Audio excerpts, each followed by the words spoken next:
The crystal wine glass shattered in my grip, sending shards across the marble kitchen counter.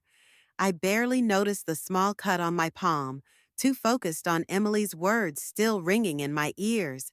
I just think it's such a waste, don't you? A woman your age without children. I mean, what do you even do with your time, Gwen? My name is Gwendolyn, and I've spent the last decade enduring my sister-in-law's not-so-subtle jabs at family gatherings. Today was supposed to be a celebration of Rowan's promotion, but somehow Emily had managed to turn it into another reminder of my supposed shortcomings. Here, let me help you with that, Rowan said, already reaching for the paper towels. His gentle touch on my shoulder spoke volumes. He knew how much these moments hurt. Oh, Gwen's always been a bit clumsy, Emily called from the dining room. Maybe it's for the best she doesn't have little ones running around. Imagine the accidents. I caught Patricia's eye across the room. My best friend had stopped by to drop off some files for work and now stood frozen by the doorway, her expression a mirror of my internal rage. She knew the truth, the whole truth, and I could see her fighting the urge to speak up. Emily, Rowan's voice carried a warning tone. That's enough. What? I'm just saying what everyone's thinking. Even Mom mentioned it last Christmas. Then maybe everyone should mind their own business, I snapped, surprising myself with the force in my voice. The room fell silent. Desmond, Emily's husband, cleared his throat uncomfortably. Honey, maybe we should— No, Des, I'm tired of walking on eggshells. We're family. We should be able to discuss these things openly. Emily stood up, wine glass in hand, approaching the kitchen island. I mean, Rowan deserves to be a father. Have you two even tried fertility treatments? Or are you just— The sharp ring of a phone cut through the tension. Desmond fumbled for his cell, frowning at the screen. It's the hospital, he said, stepping away to answer. I busied myself cleaning up the broken glass, trying to ignore the way my hands trembled. Patricia moved closer, pretending to help while whispering, "You okay?" "I'm fine," I muttered, though we both knew it was a lie. The weight of my secret pressed against my chest, threatening to burst out. If they only knew about Natalie. "Yes, this is he." Desmond's voice had taken on an odd tone. "What? When did— Yes, I understand. We'll be right there." The color had drained from his face when he returned to the kitchen. "That was Dr. Matthews. My test results came back. They found something. I need to go in right away." Emily's wine glass joined mine in pieces on the floor. "What do you mean, something? Des, what's wrong?" The room erupted into chaos. Emily crying, Desmond trying to calm her while clearly terrified himself, Rowan already grabbing car keys. In the midst of it all, I caught Patricia's knowing look. We both understood that everything was about to change. "I'll drive," Rowan announced, taking charge. Des, you're in no state. Gwen?" I nodded, already reaching for my coat. As we headed for the door, I heard Patricia's soft voice. "Call me later." The drive to the hospital was tense, filled with Emily's quiet sobs and Desmond's labored breathing. I sat in the back, watching the streetlights blur past, thinking about karma and consequences. For years, Emily had wielded her fertility like a weapon, never knowing the truth about why we chose not to have children. Or rather, why we chose to keep our child a secret. Now, watching her world potentially crumble, I felt no satisfaction, just a hollow ache and the growing certainty that our carefully constructed facade was about to collapse. Rowan caught my eye in the rearview mirror. In that brief glance, I saw the same fear I felt. We both knew what might be coming. The possibility that Desmond's condition might require family medical history, blood tests, donors, the very things we'd structured our entire lives around avoiding. As we pulled into the emergency room parking lot, my phone buzzed with a text from Patricia. "Natalie's asking about dinner tomorrow. What should I tell her? I stared at the screen, Emily's earlier words echoing in my head. We're family. We should be able to discuss these things openly. If she only knew how open things were about to become. The automatic doors of the ER slid open with a hiss, welcoming us into what I knew would be the beginning of the end of our secret. One way or another, everything was about to change. The fluorescent lights of the hospital waiting room made everything feel surreal. Emily paced back and forth while Rowan filled out paperwork, his handwriting more rushed than usual. I sat quietly, my phone burning a hole in my pocket with Patricia's unanswered text about Natalie. Mrs. Phillips? A doctor in blue scrubs appeared, clipboard in hand. I'm Dr. Matthews. We need to discuss your husband's condition. Emily practically lunged forward. What's wrong with him? Is he going to be okay? The doctor gestured toward the chairs. Please sit down. We've found that Desmond has a rare form of aplastic anemia. His bone marrow isn't producing enough blood cells, and his condition is deteriorating rapidly. What does that mean? Emily's voice cracked. What do we do? He needs a blood transfusion immediately, but his blood type is extremely rare. We're looking at a combination of factors that make finding a match challenging. Rowan stepped forward. I'm his brother, can't I? We've already tested your previous donations, Mr. Chapman. Unfortunately, you're not a match for what we need. Dr. Matthews consulted his clipboard. We need to test all immediate family members as soon as possible. Emily was already rolling up her sleeve. Take mine. Test mine right now. I watched as the nurse drew Emily's blood, followed by more samples from Rowan. The waiting room clock ticked loudly in the silence. My hands wouldn't stop shaking. How long until we know? Emily demanded. We'll rush the tests, but it could still be a few hours, the nurse replied. In the meantime, we're searching the national database for potential matches. Emily turned to me suddenly. Gwen, you should get tested too. You never know. I froze. I don't think. Please. She grabbed my hand, all traces of her usual condescension gone. Please, I know we have our differences, but this is Desmond's life we're talking about. Rowan caught my eye, a silent conversation passing between us. We both knew what the tests might reveal, not about me, but about someone else. I'll do it, I said quietly, rolling up my sleeve. The next 3 hours were excruciating. Emily alternated between crying and making frantic phone calls to family members. Rowan paced the hallway, occasionally disappearing to make his own calls. I sat frozen, my mind racing through scenarios, each worse than the last. Finally, Dr. Matthews returned, his expression grim. I'm sorry, but none of you are matches. Emily collapsed into a chair, her shoulders shaking. What? What do we do now? We need to expand our search. Are there any other family members? Children? Cousins? We don't have children, Emily whispered, then shot me a look that for once held no malice, only desperation. What about your side of the family, Gwen? My throat went dry. I need some air. I practically ran to the hospital garden, Rowan close behind. The cool night air did nothing to calm my racing heart. We have to tell them, I said, the words feeling like glass in my mouth. Gwen, think about this. We agreed. She's 13, Rowan, old enough to understand, old enough to make her own choice. I pulled out my phone, showing him Patricia's text. And she's the only one who might be able to save Desmond's life. You don't know that she'll be a match. But I know her blood type. It's the same as her father's, the same as Desmond's. And given everything else, I trailed off, remembering the genetic counseling we'd received years ago. Rowan ran his hands through his hair, a gesture I knew meant he was conflicted.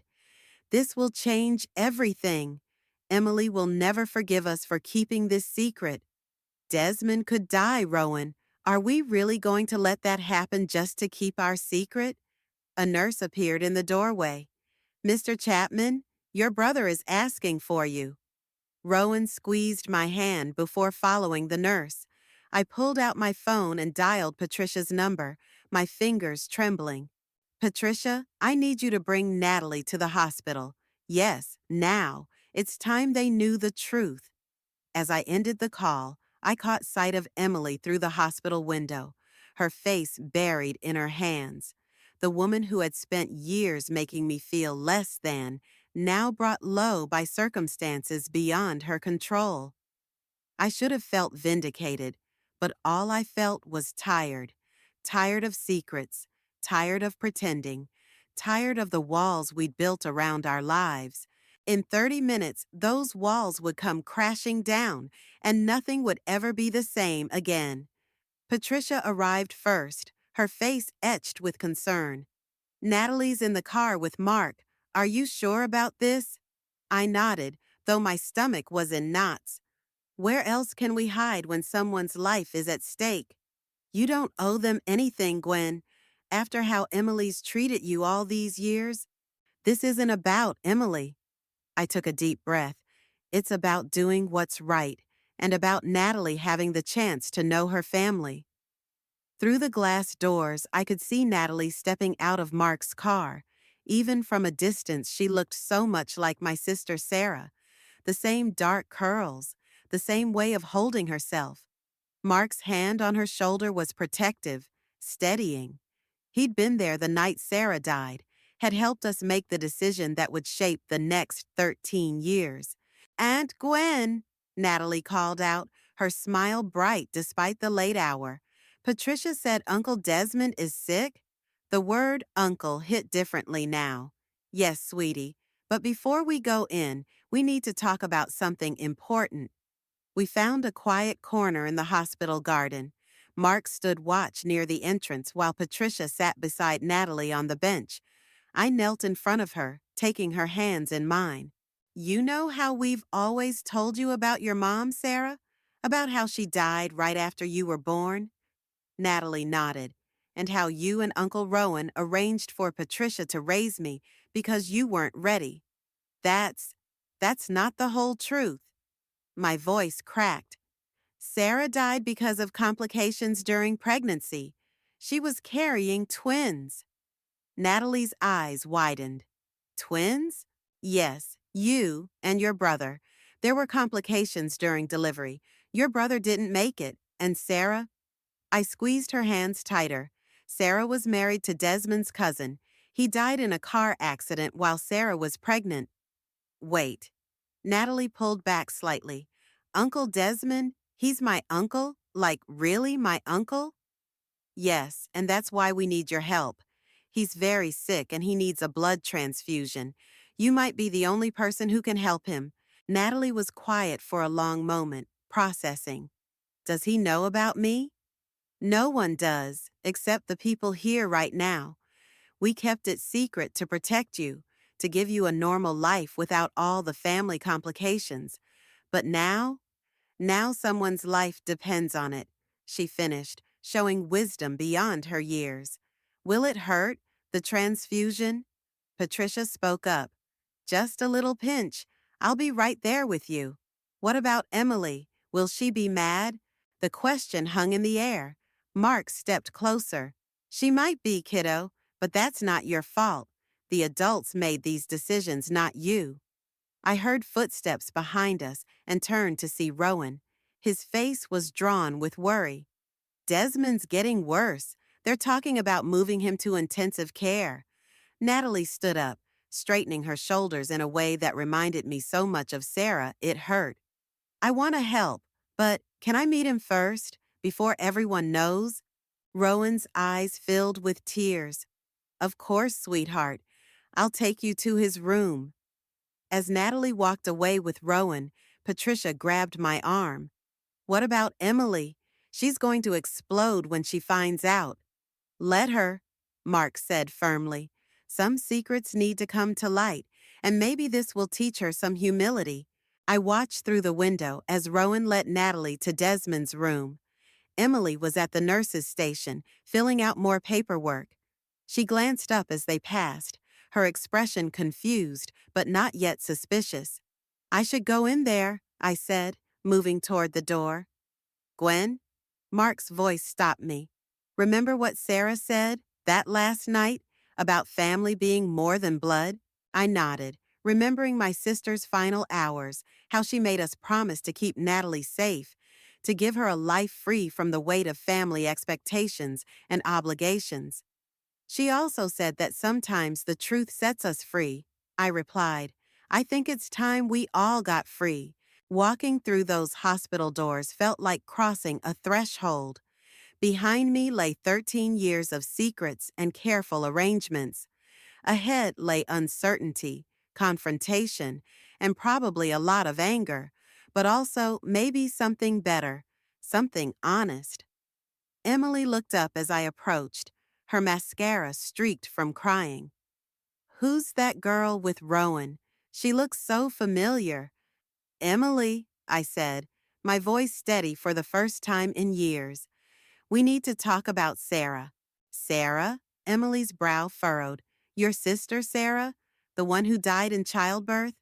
I guided her to the nearby waiting area, away from the busy nurses' station. Patricia and Mark followed, creating a protective barrier between us and the rest of the hospital. Sarah was married to James, Desmond's cousin, I started, watching Emily's face carefully. When she died, she left behind a daughter. Emily's eyes darted toward Desmond's room, where Natalie was still visible through the window. That girl. No, no, that's impossible. We would have known. Desmond would have known. James died before the babies were born. Sarah made us promise. Babies? Emily's voice rose sharply. What do you mean, babies? I took a deep breath. Twins, a boy and a girl. The boy didn't survive, and Sarah, she knew she wasn't going to make it. She made us promise to protect Natalie, to give her a normal life away from all the family drama. Emily stood up abruptly, her chair scraping against the floor. All these years you've let me talk about children, about family, and you had a niece. You let me believe. She stopped, realization dawning. She looks just like Sarah. Through the window, we could see Natalie sitting beside Desmond's bed, talking quietly while Rowan stood watch. Even in his sedated state, Desmond seemed to respond to her presence. She's the right blood type, I said softly. She might be able to save him. Emily's face contorted with conflicting emotions. How dare you? How dare you keep this from us? From Desmond? She's his family. She's my family too, I shot back, finding strength in the words. And I did what I thought was best for her. Sarah knew what this family was like, the expectations, the pressure. She wanted something different for her daughter. What we're like? Emily's voice cracked. What's that supposed to mean? Mark stepped forward. I was there that night, Emily. Sarah was terrified that her daughter would be raised in a family where her worth would be measured by whose blood ran through her veins, where she'd be seen as an obligation rather than a person. Emily sank back into her chair, tears streaming down her face. And now you're using her to save Desmond? How is that any different? We're not using her, Patricia interjected. We gave her a choice. She wants to help. The door to Desmond's room opened, and Natalie emerged with Rowan. She walked directly to where we sat, her young face serious but determined. I want to do the transfusion, she announced. I want to help Uncle Desmond. Emily stared at her, really looking at her for the first time. You know who I am? Aunt Emily, Patricia's shown me pictures sometimes. And Natalie hesitated, glancing at me for support. I've seen you at school events. I always wanted to say hi, but I knew I couldn't. Emily covered her mouth with her hand, a sob escaping. All this time? You were right there? Patricia raised her just across town, I explained. We arranged it so she could have a normal life, but still be close enough that we could be part of it. Part of it? Emily's voice turned bitter again. You mean you got to be part of it, while the rest of us? The rest of you were too busy judging and measuring everyone else's lives, Rowan cut in sharply. Can you blame us for wanting to protect her from that? The silence that followed was heavy with 13 years of secrets and judgments. Finally, Natalie spoke again, her voice small but clear. Mom, Sarah. She left me letters. She wrote about all of you. She said family was complicated but worth fighting for. I'd like to try if you'll let me. Emily looked up at her, then at me, her face a battlefield of pride and desperation. We need to test her blood type, make sure she's really a match. Already arranged, Rowan said. The doctors are ready whenever Natalie is. Natalie squared her shoulders. I'm ready now. As she walked away with the nurse, Emily caught my arm. Her grip was tight, her voice barely a whisper. If this works, if she saves him, nothing will ever be the same. I watched Natalie disappear around the corner, thinking of Sarah, of secrets, of the walls we build to protect ourselves and others. Maybe that's not such a bad thing. The sun was starting to rise outside the hospital windows, painting the sterile walls with hints of gold. A new day was dawning, and with it, the end of our carefully constructed facade. Whether we were ready or not, the truth was finally breaking free. The blood test results came back within the hour. Dr. Matthews could barely contain his relief as he delivered the news. She's a perfect match, he announced. Better than we could have hoped for, actually. The genetic markers are remarkably compatible. Emily, who had been sitting rigidly in the corner, let out a sound somewhere between a laugh and a sob. Of course they are. She's family. The way she said family made me flinch, like it was both an accusation and a plea. Can we begin the transfusion immediately? Rowan asked. Yes, we're preparing everything now. Natalie's already in the treatment room with... Dr. Matthews glanced at his chart. Ms. Walker? Patricia, I corrected automatically. She's Natalie's legal guardian. Emily's head snapped up. Legal guardian? You mean you didn't even...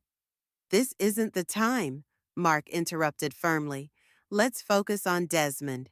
The next few hours passed in a blur of medical procedures and tense silences. I stationed myself outside the treatment room, watching through the window as Patricia held Natalie's hand while the nurses worked. My brave girl didn't flinch once as they inserted the needle. She looks just like her, Emily said quietly, appearing beside me. I keep thinking about all the times I must have passed her at school events, never knowing. She was in your daughter's class play last year, I admitted. She played the tree. The one with the beautiful solo? Emily's voice cracked. I recorded it on my phone. I have a video of my niece singing, and I didn't even know it. Before I could respond, Dr. Matthews emerged from Desmond's room. The initial response is promising. His vitals are already showing improvement. Emily sagged against the wall in relief. Can I see him? Briefly, he's still heavily sedated. As Emily disappeared into Desmond's room, Natalie emerged from her treatment, Patricia supporting her slightly wobbly steps. How are you feeling, sweetheart? I asked, rushing to her other side. A bit dizzy, she admitted. But okay. Did it work? Did I help Uncle Desmond? You did amazing, Rowan assured her, pulling up a chair. The doctors say he's already doing better. Natalie smiled weakly, then turned serious. What happens now? With everyone, I mean? Patricia squeezed her shoulder. Whatever you want to happen, honey. This doesn't change anything unless you want it to. But it already has changed, Natalie said, wisdom beyond her years showing in her eyes. And I think maybe it should. Emily emerged from Desmond's room just in time to hear this.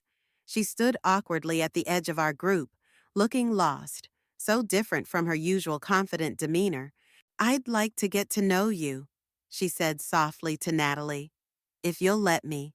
I know I don't deserve it, after how I've treated your aunt."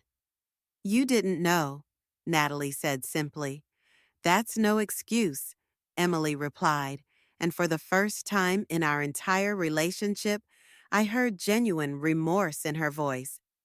"I've been horrible to Gwen for years because of my own issues.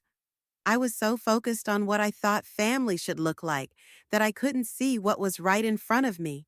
Sarah used to say you were actually really nice in high school," Natalie offered, "before everything got complicated."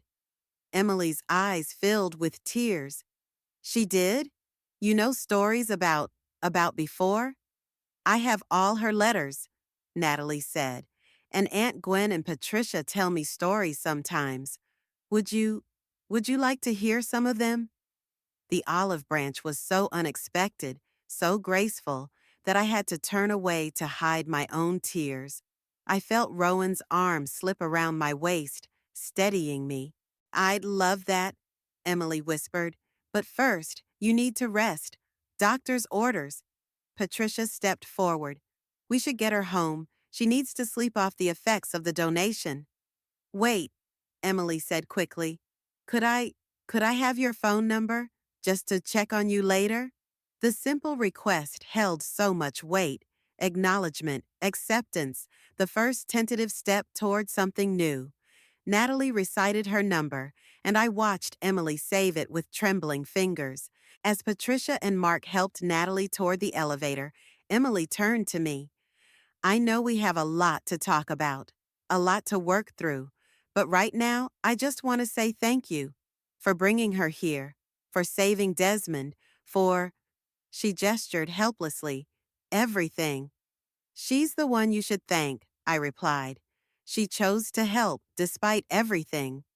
"Just like Sarah would have," Emily said softly. We stood there in the hospital hallway, the morning sun streaming through the windows, illuminating all the broken pieces of our family story.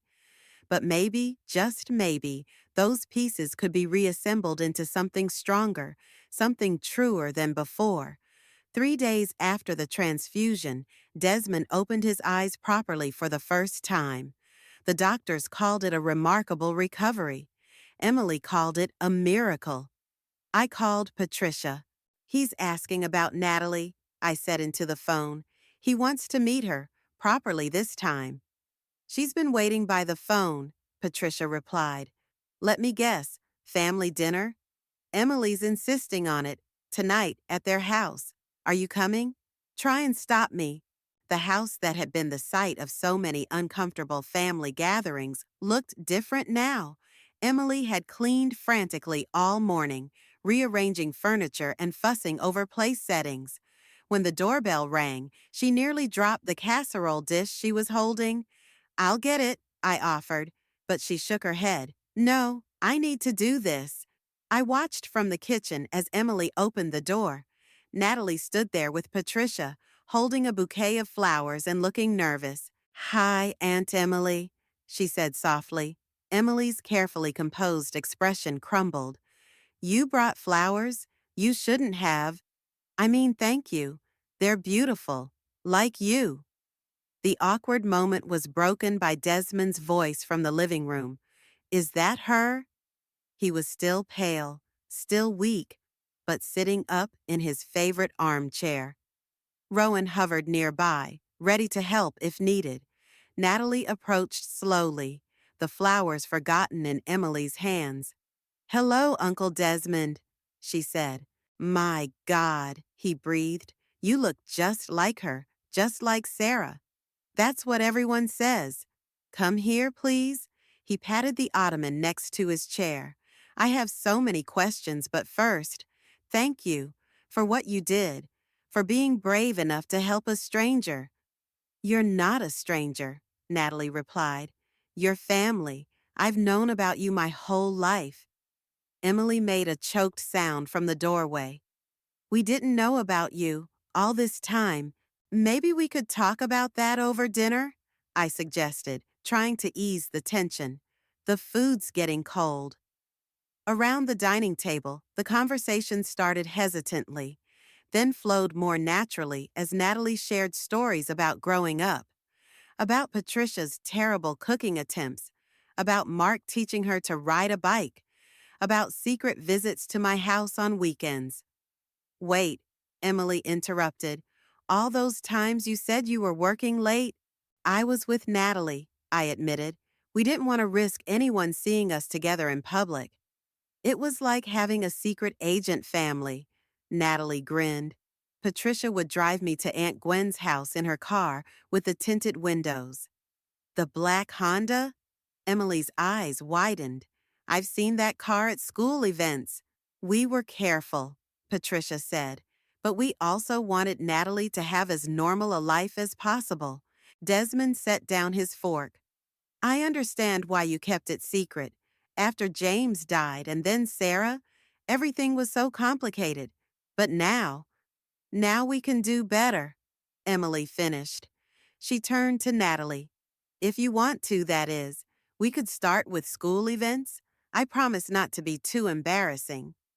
Actually, Natalie glanced at Patricia, who nodded encouragingly. I have a solo in the spring concert next month. If you'd like to come. The tears that had been threatening all evening finally spilled down Emily's cheeks. We'd love to, all of us. As a family, Rowan added. Later, as we were clearing the dishes, Emily cornered me by the sink. I owe you an apology. Many apologies, actually. All those years I spent judging you, making comments about children. You didn't know. That's not an excuse. I was cruel because I was insecure, because I thought having children made me somehow better. But watching you with Natalie tonight, seeing how you've protected her all these years, you're more of a mother than I ever gave you credit for. Before I could respond, Natalie's laugh rang out from the living room, followed by Desmond's deeper chuckle. Through the doorway, I could see them looking at old photos, Patricia and Rowan adding commentary, while Mark recorded everything on his phone. She's going to want to spend more time here, I said. Are you ready for that? Emily dried her hands on a dish towel, her expression thoughtful. I'm ready to try, to be better, to be the kind of aunt, the kind of person she deserves. That's all any of us can do. From the living room, Natalie called out, Aunt Gwen, Uncle Desmond found pictures of Mom from high school. You have to see her hair. Emily and I exchanged a look, years of tension dissolving into something that felt almost like understanding. Together, we walked toward our family, not the one we'd pretended to be, but the one we were finally becoming. The spring concert arrived faster than any of us expected. I found Emily in the school parking lot, pacing nervously with a bouquet that could have stocked a small flower shop. Too much? She asked, gesturing at the flowers.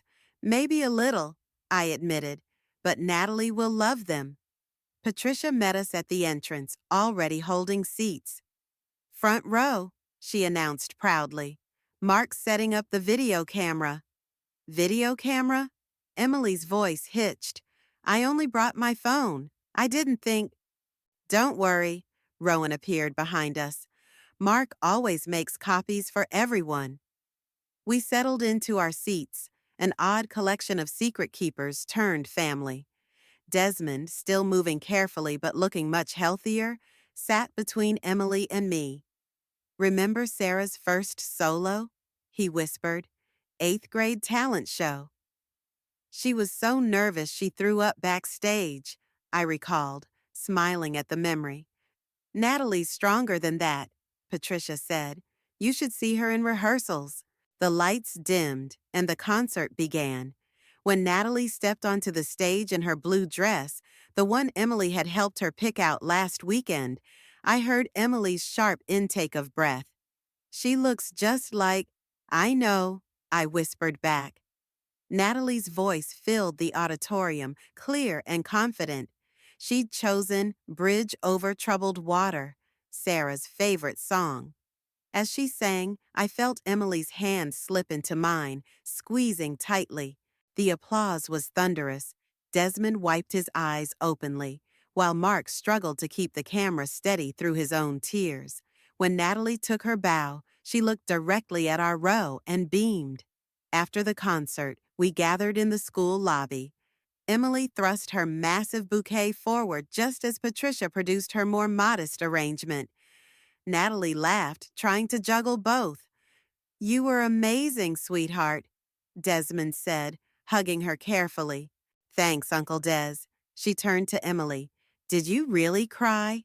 I saw you from stage." "We all did," Rowan admitted. "Your mother would have been so proud," Emily said softly. Then, to everyone's surprise, she turned to me. "And she'd be proud of you too, Gwen. The way you've protected Natalie, guided her." "We all did," I echoed Rowan's words. "Patricia, Mark, all of us." "No," Emily's voice cracked. "I need to say this. I've spent years being horrible to you because I thought having children made me special somehow, made me better.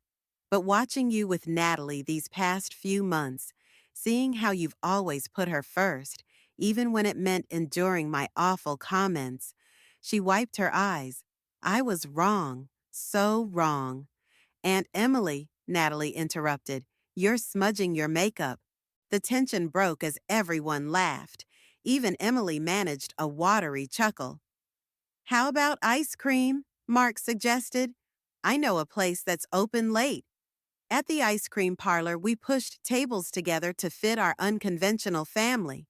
Natalie sat between Emily and me, showing us videos on her phone of rehearsals, while Desmond and Rowan argued good-naturedly about whose turn it was to pay.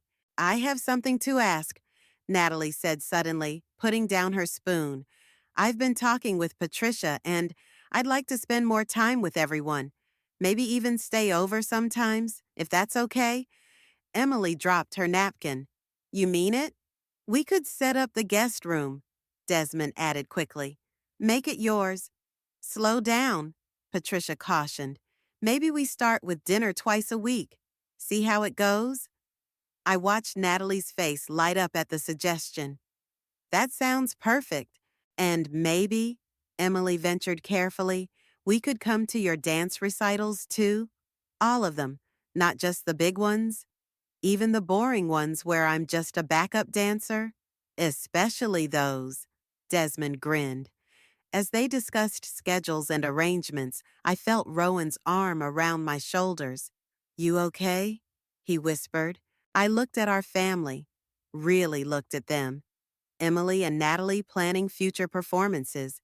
Desmond showing Patricia old photos on his phone. Mark still fiddling with his camera. The walls we'd built to protect Natalie had come down, but instead of destruction, we'd found connection. "Sarah would love this," I said softly. "She does," Rowan replied. "She's here, in all of us, especially in the way Natalie brings people together. Just like her mother," Emily overheard us, "always building bridges." "Speaking of building," Natalie piped up, "does this mean I can finally put family photos on my Instagram?" The question set off another round of laughter and discussion about social media boundaries. As I watched them talk, I realized that sometimes the strongest families aren't the ones you're born into, but the ones you build, even if it takes 13 years and a few medical emergencies to get there. The autumn breeze scattered leaves across Sarah's headstone as I placed fresh flowers beside it. Behind me, I heard the crunch of footsteps on fallen leaves. "I thought I'd find you here," Emily said softly, holding her own bouquet. "Natalie told me you always visit on Thursdays." "It's our tradition," I replied, "though usually it's just me and Patricia. Do you mind if I—" She gestured to the grave. "Of course not. She was your friend, too." Emily knelt beside me, arranging her flowers next to mine. "I've never been here before. I couldn't, after everything that happened. But Natalie showed me Sarah's letters last night, and I realized how much I've missed." "Sarah would have loved seeing Natalie perform at the Harvest Festival yesterday," I said. especially with you and Desmond cheering so loudly in the front row. We embarrassed her terribly. Emily laughed, then grew serious.